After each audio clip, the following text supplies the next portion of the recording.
Ladies and gentlemen, assalamu alaikum. Good morning, everyone. Never has there been a more exciting, more promising time for opportunities in my country, and in particular, Saudi women. There has been great tectonic shifts that are changing the landscape so fast that I have to check the papers every day to be updated on what's happening.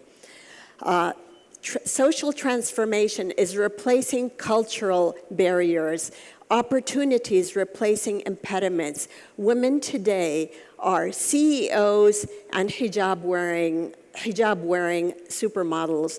They're bankers and they're Uber drivers. They are soldiers and they are also ballerinas, scientists and race car drivers. The diversity in sector is getting wider and wider. What do you think, Aradhana? I couldn't agree more, May. I think what we're seeing in the kingdom is a first for women.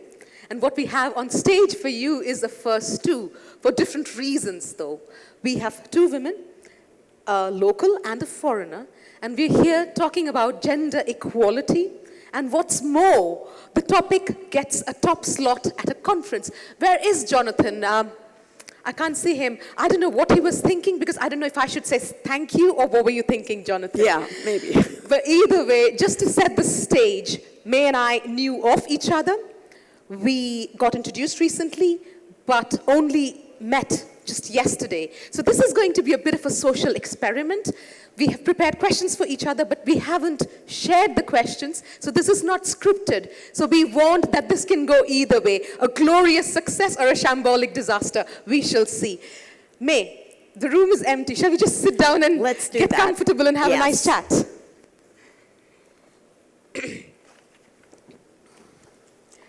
First of all, before starting, can I just congratulate you?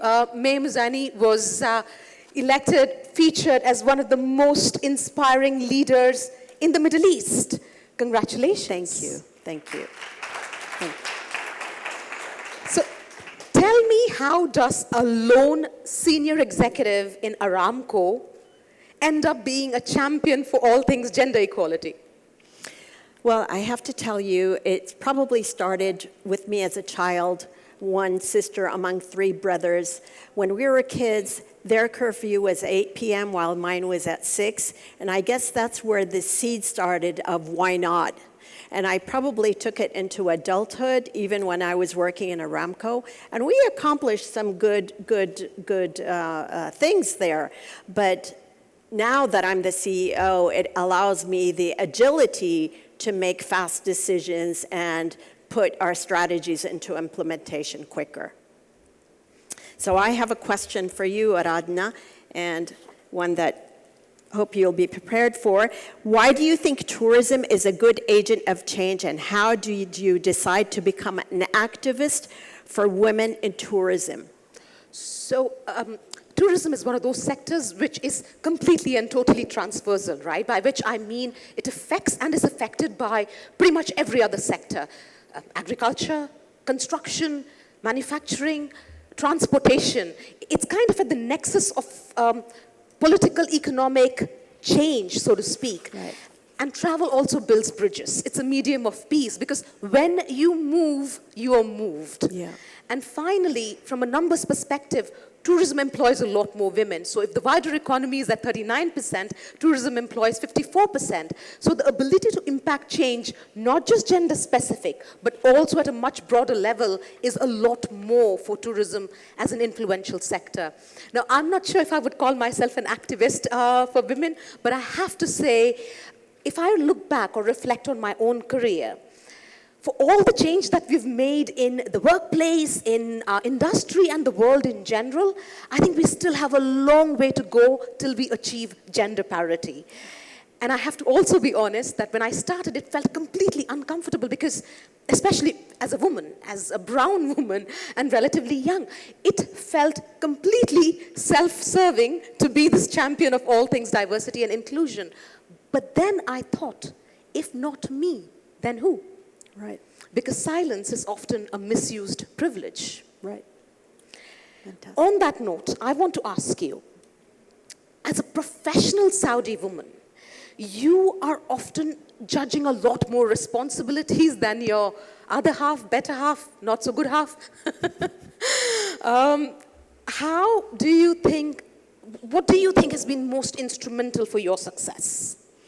Well, you talked about us having to juggle all of that. That's exactly the reason where we are now. It made us become more resilient, more efficient. We were able to take our parents to the clinic, watch over our kids, handle all the cooking, and then we have to go to a meeting at the office next day that has a deadline. And all of that has made us, with that kind of resiliency, the efficiency that we needed. And I'm not sure if the tables were turned, how well would our counterparts do. Shall we change the gear a little bit, May, Yeah. and up the tempo a little bit? I see the room is getting full, which is always a good sign. Let's do a rapid fire. Get to know each other, but also the audience gets to know you. Sharp and snappy answers, 10 seconds each. Very and we good. take turns. Yeah. Shall I ask the first question and then Yes. Okay, brilliant. All right. May, if you weren't in this profession, what job would be your next choice? Okay, I think I would probably be in the wellness sector. Fascinating, interesting. Yeah, I'm into fitness and that kind of thing. Interesting. So let me ask you, if money was no issue, what career would you choose? Oh, well, I can tell you this is not a career anyone would choose for money because travel, tourism, and hospitality is underpaid, underappreciated, and as I have learned over the years, comes with a concrete ceiling. But if I weren't in tourism, I was all set to be a medic, which means I would have made a very horrible and miserable doctor. Let me ask you, if you could go back in time and change history, what's one thing you consider a missed opportunity and would have a second chance at? Okay, that's interesting. So if I took a missed opportunity, that would probably alter my present, which could alter my future. And I think I'm in a happy place right now, so Nothing. I wouldn't take any missed opportunities. No regrets then. At all. To you, what is the one piece of unexpected advice you didn't agree with then but do now? The importance of networking.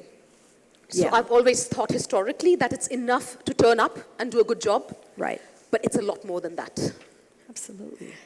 On that note, what would you think is the biggest risk you have taken?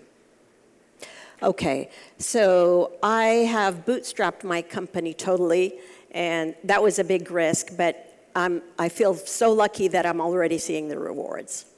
Fascinating. And to you, if you have the authority and unlimited budget, what would you do in the kingdom? This is an easy one. I would build talent schools along the length and breadth of the kingdom to train the next generation of talent for jobs or the future of work in tourism. You know, we forget that the best of product, the finest of product, fails if it doesn't have the people. Fantastic. Amazing. On that note, if you weren't afraid of failure, what would you do differently? Okay, I think I would do what I'm doing now, but it would be bigger and faster. Interesting.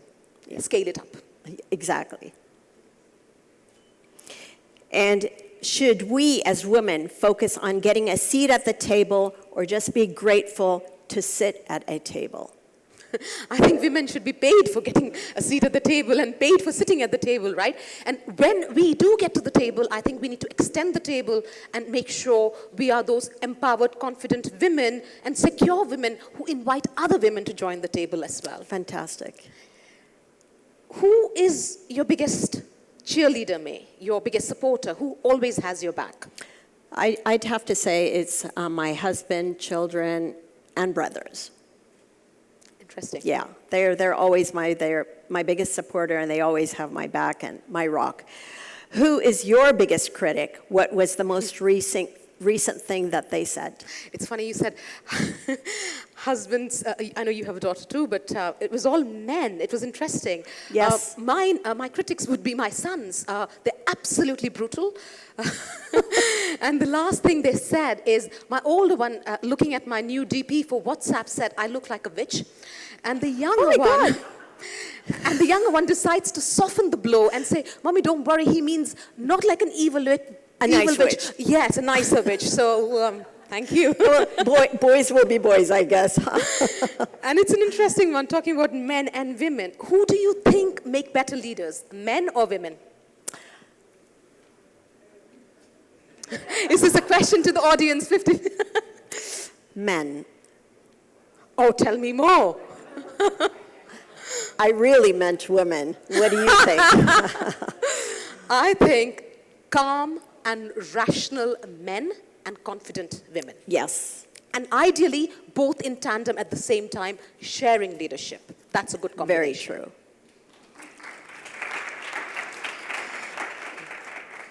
If there was a skill you could learn instantly, what would it be? I would master the piano. I'm a beginner at piano, and it takes forever. So I wish I could have that skill right away. Interesting. And if you could tell your past self one thing, what would it be? I think I would say remember that life is more a marathon, less a sprint. Yeah. And that things sometimes take time. And that you have to pace yourself. And you need loads of patience, and it's not one of my virtues. So, yeah. Yeah, that's true. On that note, this is a cheeky one. What is the most unprofessional thing you once saw someone do? Oh, I saw someone do something to me, take credit for my work. Yeah, things like that happen sometimes, Been there, done that, unfortunately. yes. Yeah. Not done that, been there. Yeah, exactly. So tell me, what were you like in college? I wish I could say hot and highly sought after, but really, I was an idealist. I was very discerning, and the vast majority of people found me completely intimidating. I have no idea why, really no idea why, but it's the truth. Well, it's your smartness, and you're also I very hope beautiful, so I can imagine why people would be intimidated. Thank you, May. I love you too. Question for you. How do you make tough decisions? Okay, so I would consult with trusted advisors, and if we have time, I will go for a long walk and reflect. Interesting. Yeah.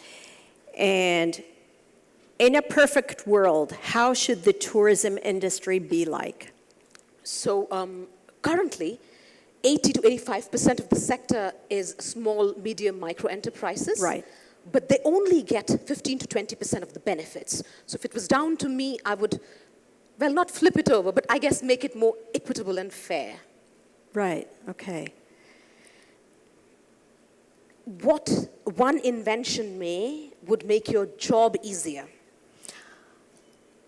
Okay, I would say it would be a mind reader for content, design, and branding.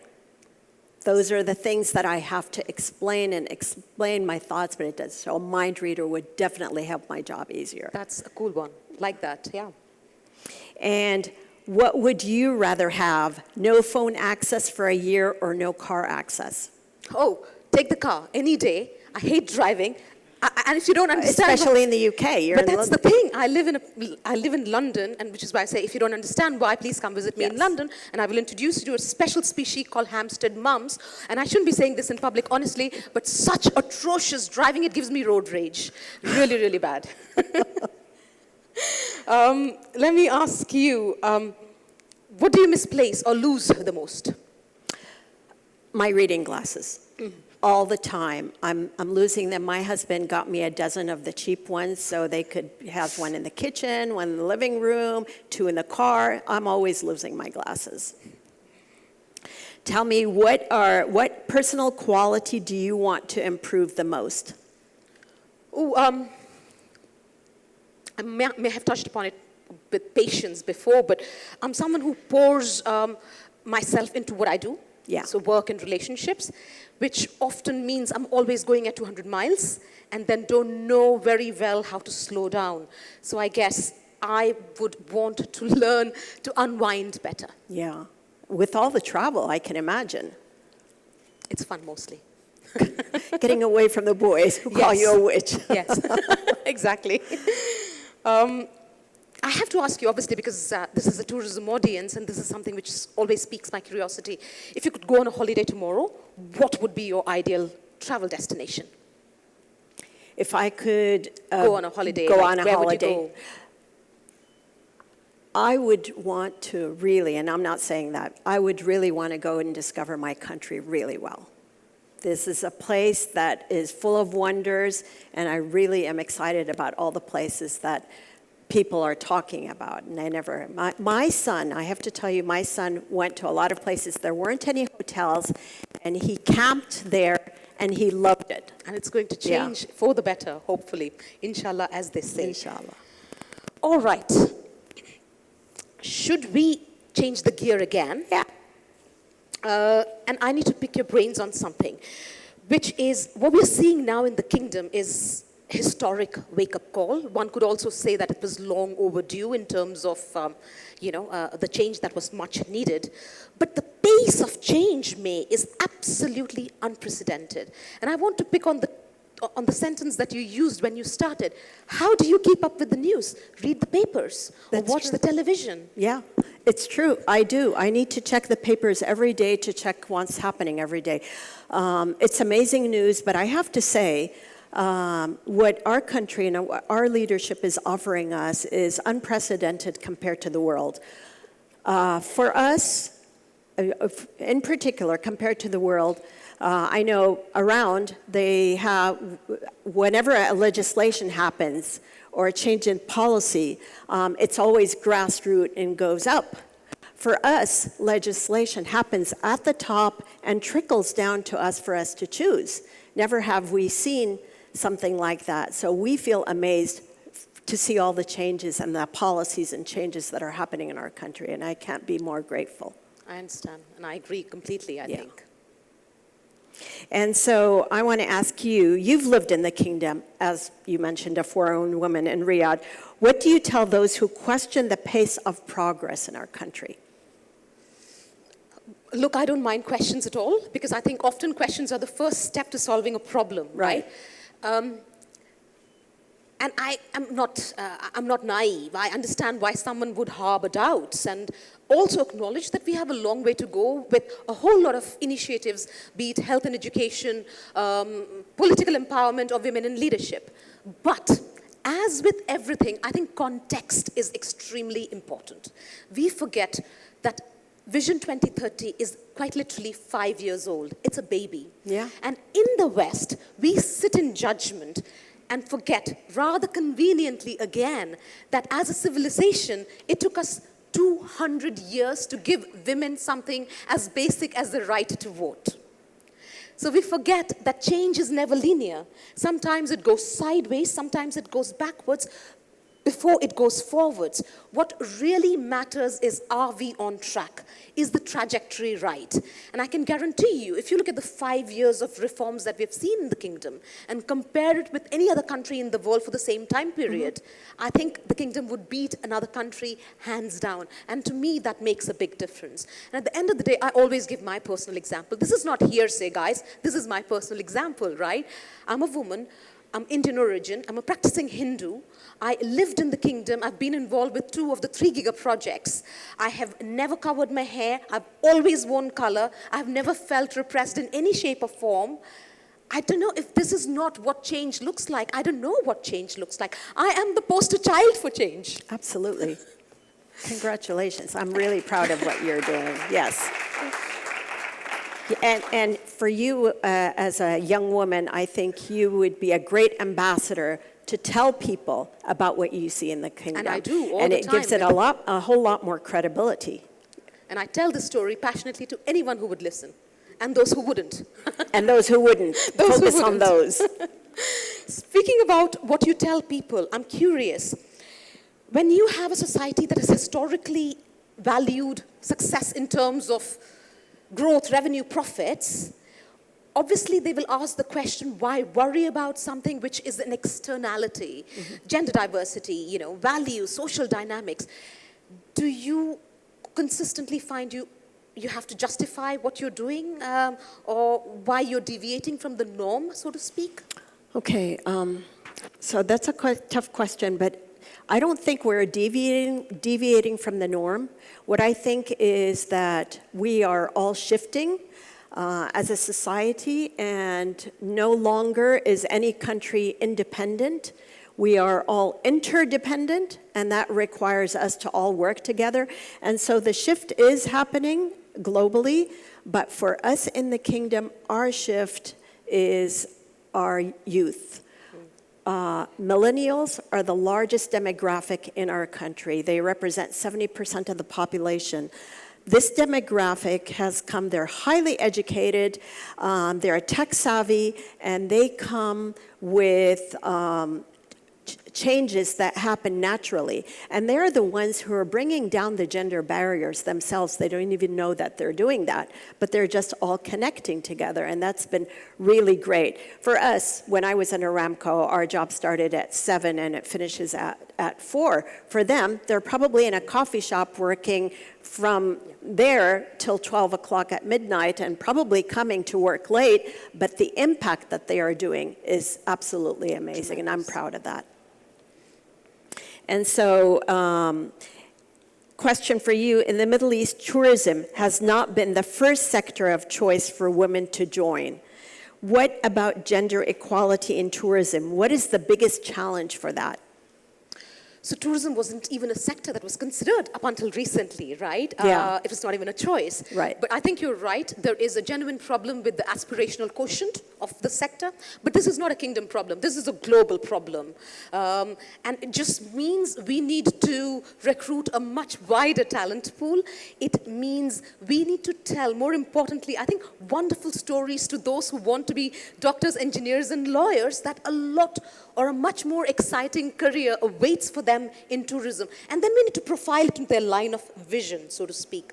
Now, with regards to the challenges, the real battle for us is not to get more girls in the sector, May, because we are one of the most gender diverse sectors in the world already, right? Right. The trouble or the real battle for us is to elevate the women who are in the sector into leadership positions. Because most of the women who are in the sector currently are stuck in the lower rungs of hierarchy. Now, this is a complex situation because if you take another sector, let's say banking or tech or construction or STEM fields, these sectors have a very visible manifestation of the problem. Why? Because it's fairly gender uniform. The majority of men, the majority of people working are men. In tourism, we don't have a visible manifestation of the problem. Right. And that is a problem because then people think there is no problem, or if there is a problem, it's not my problem.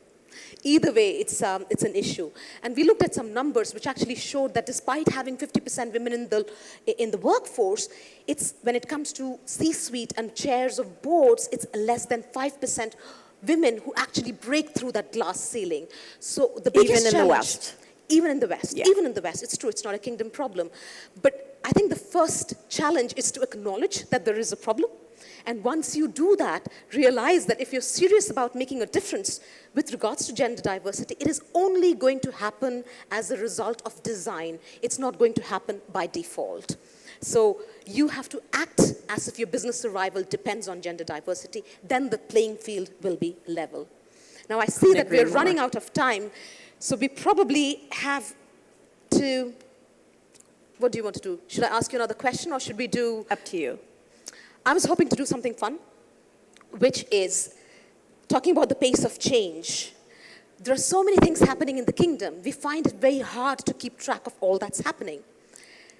And I'm sure the audience does too. What about playing a bit of fastest fingers first? Okay. Let's take turns and go through the reforms that we've seen in the kingdom in the last 5 years, especially focused on women. And we make it really, really quick so we can finish in time. Women get to drive. Women get to travel freely. Women get to, they're the #1 most educated women in the Middle East. Including in STEM fields. There are 60% women who are enrolled in STEM fields, which is not true for most of the Western world. Right. Women are in the military. Oh, women are now in the Human Rights Council. Okay, women are ambassadors. 2 of them, I think. Yeah. Women can live alone. Yes, women can live alone. Women right now are in court. The segregation has stopped in restaurants, public events, sports, and yes. It's really countless. I'm so glad that I have to think before because there are so many. Age of adulthood it's 18 years, and it's, I think, especially interesting that probably half the states in US have the age of consent at 16, some at 15. So in sharp contrast, it's doing really, really well. Absolutely. Shall we do one last question? Oh, we can? May? Okay, very good. One last question. People often have a warped idea of Saudi women, but anyone who has lived here, like me, will agree with me when they say that Saudi women have actually always wielded immense power, both inside the house and outside. Having said that, these are not necessarily the stories that come out in the media. Unfortunately. So, how do you think, or what should be the role of women in profiling these stories better, or telling these stories themselves as against waiting for the men to tell it? Okay, do you know about the Chinese bamboo? The Chinese bamboo, when planted as a small seed, it stays underground. They nurture it, and it takes a year, and it doesn't sprout. A second year, it doesn't sprout. A third, fourth. On the 5th year, the bamboo starts to germinate and it sprouts, and within a month, it can grow up to 30 meters high. This is my analogy for Saudi women. Right now, we are busy getting educated, and you could see the number of graduates compared to men. We are adding value, and we don't need to prove ourselves to anybody. But having said that, why does it have to be a Western model? Why can't it be an Arab model for Arabs, an Asian model for Asians? Why do we have to fit a certain? The final thing I wanted to say is women need to speak up about themselves rather than having a man speak on her behalf. I would recommend that, and there should be more exchange programs. Fascinating. Thank you. Thank you so much for your time. Huh? I Tip, thought you said the last question. Maybe we can stop with one final tip, 30 seconds. What would you tell, and I'm happy to do the same, what would you tell young women who are joining the workforce? How would you tell them to thrive in the next generation? Okay, I would say that we need role models. You be that role model. That's what I would tell them. What about you? I would tell them to be patient. I would tell them not to quit. And I would tell them to be prepared. Be prepared to rewrite the rules. Be prepared to be persistent and persevere, just like the women have done before you. And while you're at it, please don't go about looking for approval or seeking validation, because really it's your job to love yourself. It's not your bosses, it's not your teams, it's not even your families. So it starts with self-love. And final piece of professional advice, it's not personal advice, marry right or find the right man or woman, because it's so important. I think support is overrated. Find someone who builds you up and helps you become your biggest, highest expression of yourself. That's what I would tell. Oh, fantastic. That's a... Thank you all very, very much. The men, the women, the big companies, the small companies, people snuck at the back. Thank you for being here, and thank you for all that you do and will do to ensure we create a world where every girl is encouraged, empowered, and expected to do great things. Thank you very much. Thank you, everyone.